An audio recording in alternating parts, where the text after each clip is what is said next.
the last law as we wrap up, and that is the secret of the slight edge.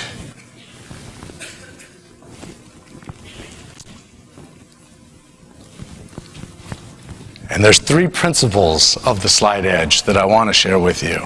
The first principle is that it's your daily disciplines over time that equal a result. You don't see the progression of your labors until there's a compounding effect.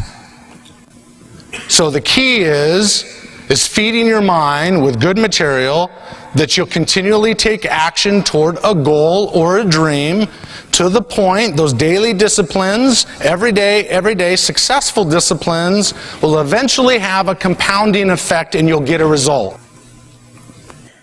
Here's the second principle. Those that achieve high levels of success go the extra mile. The slight edge is doing that little bit extra that the average people won't do. Ian Gray said it really well when he said, unsuccessful people won't do what successful people are willing to do. Every day it's taking action, but it's not just taking action. Listen to me clearly. This is the distinction.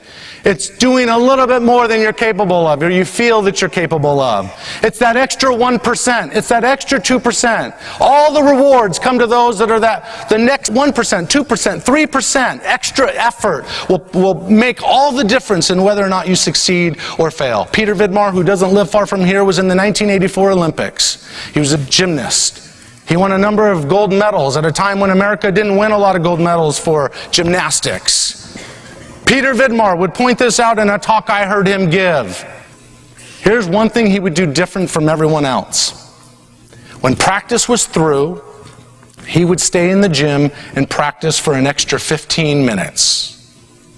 That's the slight edge. 15 minutes compounded over time equals a huge result.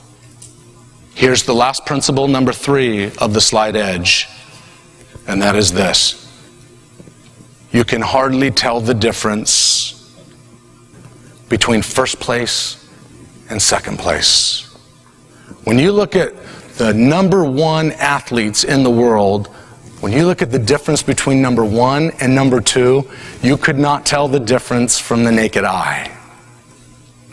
And so you can't always see your progression. So you have to have faith on the compounding effect of doing 1% extra every day for months and months and months and months. And then eventually you get this compounding effect and you get a huge result. Sometimes it's hard to decipher between the two. So you want to stay on the path long enough that you get the result that you're seeking. And one last thing, you're only in competition with your own best self. You're not out to prove your success to anyone else. You don't have to prove your business to your family and your loved ones. Just be an example of success. Chris Evert was the number 1 female tennis player in the world a number of years ago. She was getting ready to play on the Futures Tour. She was getting ready to play.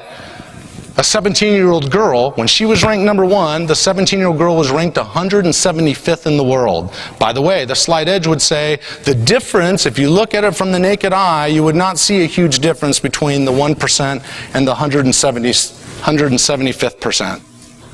But the results in life are huge. Huge difference. Rewards are at the top 1%. Chris Evert, they came up to her, the local newspaper said, how do you get motivated to play this girl that's ranked 175th in the world? She's so much lower than you. Do you want to know what Chris Evert said? What a winning attitude she had. She says, you don't understand. She says, I'm not playing against her. I'm not competing against her. I'm competing against my own best self. And so are you, ladies and gentlemen.